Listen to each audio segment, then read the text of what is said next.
toner levels are displaying as low or empty on the toner level indicator, follow these steps for a mess-free toner refill. Make sure that the printer is plugged in and powered on. Then, open the toner access door.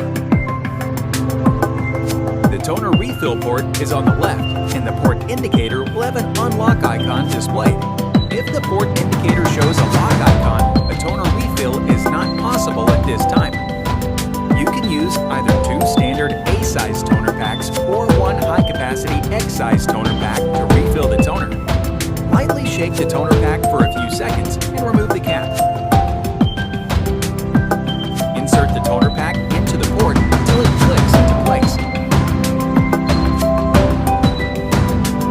Rotate the refill lock ring lever counterclockwise so that it is pointing towards the refill symbol. The pack then empties into the printer. Gently squeeze the toner pack to completely empty it into the tank. Turn the lock ring lever clockwise back to the original closed position.